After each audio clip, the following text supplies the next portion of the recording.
abordados ao decorrer da nossa apresentação são a introdução, conceitos fundamentais de logística e transporte de cargas, hidrovias brasileiras na movimentação de cargas pesadas, a aplicação da intermodalidade aos custos logísticos, a eficiência da sustentabilidade no transporte de cargas pesadas e, por último, as considerações finais. Bom, o que é o transporte hidroviário? O modal hidroviário faz o transporte de pessoas e mercadorias em barcos, navios ou balsas, ocorrendo por meio de vias aquáticas, como rios, lagos, mares, canais, e ele é geralmente considerado o tipo de transporte mais econômico para percorrer longas distâncias e portar cargas com grandes volumes, como os commodities, no caso, produtos a granel, fertilizantes, metais pesados, entre outros. Bom, mas qual a importância de se falar sobre esse tema?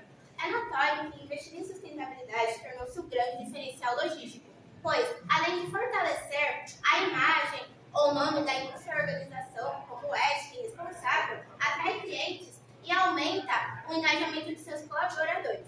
Essas práticas contribuem para impulsionar a economia e também colaboram com alguns dos objetivos de desenvolvimento sustentável da Agenda 2030. Um exemplo seria o DS11, que se baseia em cidades e comunidades sustentáveis. Bom, a Revolução Industrial ela transformou profundamente a forma como as nações elas lidavam com a organização e com a circulação de suas mercadorias. Mas o Brasil ele não ficou fora desse processo. Após a entrada do país no mercado internacional, foi necessário fazer uma modernização da infraestrutura, buscando acompanhar o aumento do fluxo de cargas pesadas. E nesse caminho, o país sofreu forte influência dos Estados Unidos e da Inglaterra, que já tinham sistemas consolidados de rodovias e ferrovias. Esses sistemas orientaram nossos investimentos, impulsionando a criação de ferrovias no século XIX e a expansão das rodovias no século XX. Assim, a logística internacional ela moldou a base do transporte de cargas do Brasil, impactando a logística brasileira até os dias atuais. No Brasil, o modal rodoviário ele é o principal meio utilizado para o transporte de cargas pesadas, sendo representado por 68% dos transportes. Mas apresenta insuficiências como os altos custos, as estradas desgastadas, que correspondem a 60%, e o grande impacto ambiental. Já o modal ferroviário ele é muito eficiente em viagens de longas distâncias, mas o que enfraquece é a falta de integração e as infraestruturas insuficientes. Tendo uma visão geral e ampla sobre todos esses problemas, o modal hidroviário ele se apresenta como uma alternativa mais viável e sustentável, com menor consumo de energia, uma maior capacidade de carga e uma menor emissão de poluentes comparado aos outros modais. Falando agora sobre o contexto histórico das hidrovias no nosso país, a gente pode começar falando sobre o período colonial, que naquela época ele já era usado para poder fazer a exploração e a ocupação do território brasileiro, para poder adentrar o nosso território no meio dos rios. E depois, no século XVI e XIX, os rios eles começaram a ser usados mais para exportação, cabotagem, pelo internacional, por causa que o nosso país era principalmente um país de exportação de commodities.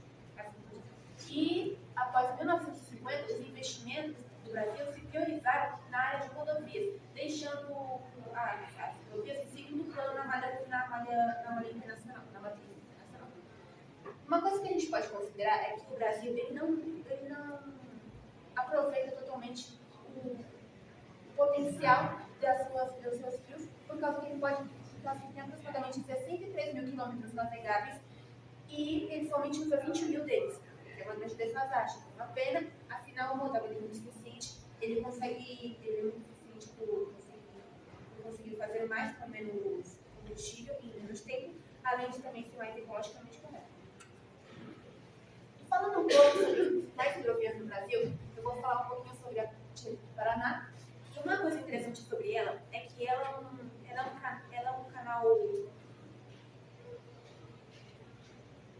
um canal logístico que transporta grande parte do volume de cargas agrícolas do interior até mais ou menos o Porto de Santos e o Porto de Paranaguá, reduzindo até 40% totalmente o custo se fosse feito por malha rodoviária, para vocês verem o quanto isso é um benefício poder fazer o transporte, impactando diretamente no preço do produto.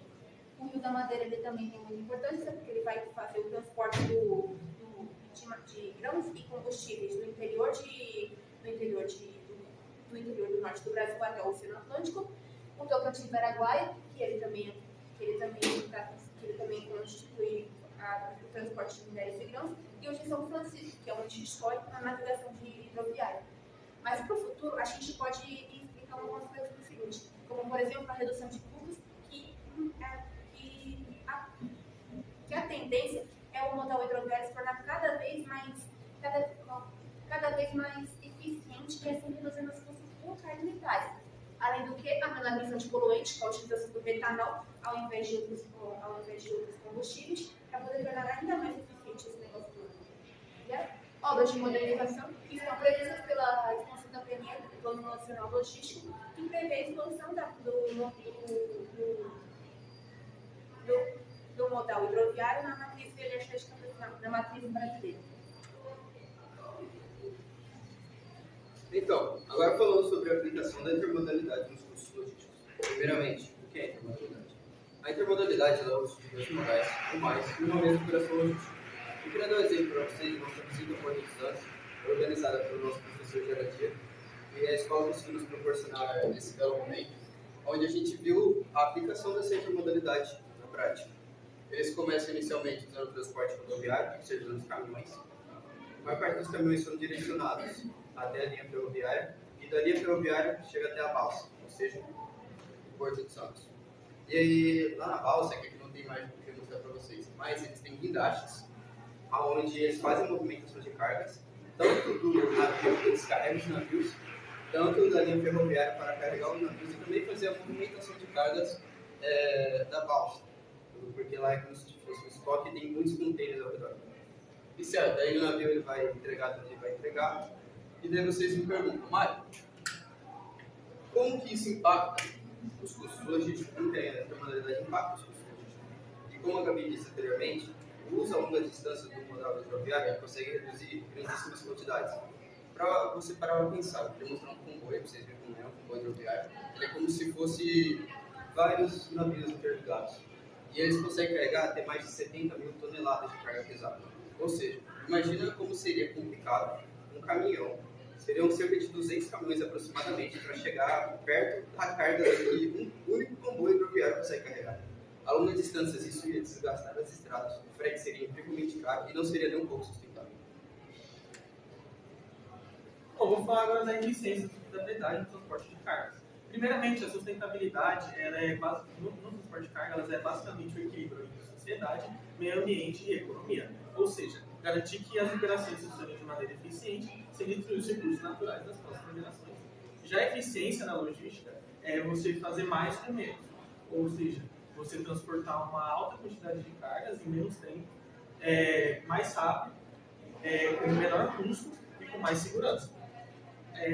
Isso mostra que a sustentabilidade e a eficiência andam lado a lado, que a sustentabilidade evita que a gente destrua o meio ambiente, né, das próximas gerações, e a eficiência aumenta o nosso desempenho e a nossa competitividade. Esse tema é muito importante de ser abordado aqui no Brasil, porque a gente é muito dependente do modal rodoviário. Mesmo ele sendo bem flexível, ele é um dos mais poluentes, comparado com o hidroviário, que é mais limpo, mais econômico e mais eficiente energeticamente.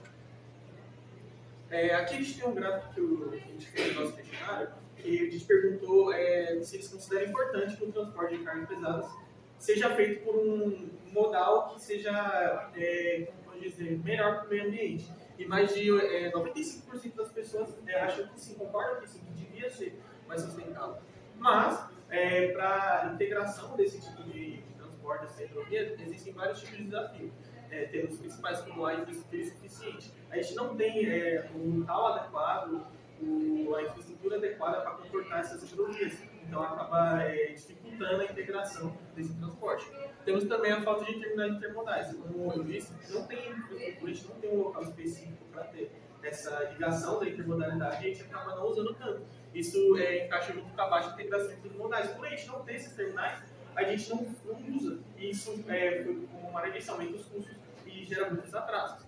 Tem também a necessidade de dragagem. A dragagem é você tirar o sedimento do fundo, tirar o que está lá para os navios não encalharem, não deixar a passagem livre. Só que isso tem que ser feito constantemente e pode afetar o ecossistema daquele local. E, por último, temos a variação do nível das águas. Isso aqui é algo mais natural. Tem as secas, tem as crescentes, tem a variação do nível da água. Isso acaba limitando o transporte hidroviário. O nosso sistema aqui, ele aborda os lotes 9, 11 e 13. Que 9, que é infraestrutura, inovação e indústria. Cidades e comunidades sustentáveis. E a 13, que é ações contra as mudanças climáticas.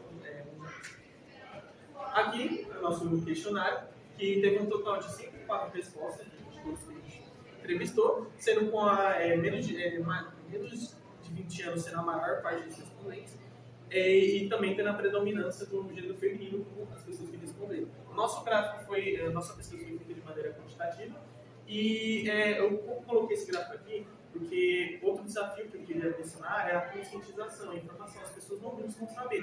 Aqui, as nossas pessoas não sabiam a importância ou que o veículo, o modal hidroviário era mais econômico do que poderia ser mais econômico do que outros tipos de modais. E eu vejo isso como as pessoas elas não se informam, então elas não se interessam. Se elas não interessam, não tem investimento para ter as hidrovias no Brasil. Se não tem investimento, fica inviável ter elas, mesmo que a gente tenha uma vasta gama de rios que pode ser utilizados. Bom, agora eu irei fazer as considerações finais e podemos visualizar que investir na implementação de mais hidrovias para o transporte de cargas pesadas seria fundamental para garantir, seria uma estratégia fundamental para modernizar e aumentar a competitividade brasileira. O Brasil possui um vasto potencial hidroviário, porém, só uma parte dele é utilizada devido à forte dependência do modal rodoviário, que é mais caro, poluente e vulnerável. Só em 2024, o Porto de Santos movimentou mais de 170 milhões de toneladas em cargas, com destaque para soja, açúcar e celulose, gerando uma renda superior a 170 bilhões de dólares, segundo dados da própria agência portuária. Diante disso, imaginem a relevância econômica internacional que o Brasil não teria, seja economicamente, seja sustentavelmente, se investisse em mais hidrovias. Nós também direcionamos uma pesquisa a uma especialista, uma pesquisa com cerca de 7 questões, a uma especialista graduada nas áreas portuária e hídrica. No caso, a professora Alana Pesce Santos, e separamos duas principais questões. A questão 3, que seria quais fatores dificultam a sustentabilidade e a eficiência do modal hidroviário no transporte de cargas pesadas, e a questão 7, que o seu enunciado seria um complemento da resposta da 3, que fala de que forma o investimento em infraestrutura hidroviária pode impactar positivamente a economia e o transporte de cargas pesadas no Brasil. Diante disso, foi citado pela Alana que, para mais mudanças positivas na infraestrutura hidroviária, seria necessário aumentar o escoamento de cargas pesadas em grandes volumes, ampliar o acesso ao mercado interno e externo, investir em infraestrutura e segurança, além de fortalecer a integração de produtoras e portos. Assim ocorreria o estímulo ao comércio exterior, seriam fornecidos mais empregos nas regiões ribeirinhas e aumentaria a competitividade em setores como mineração, indústria e comércio. Ao decorrer do trabalho, também podemos visualizar algumas das vantagens de se aderir ao modal hidroviário no Brasil, como o menor custo operacional, redução de avarias, roubos, com relação à manutenção de estradas, também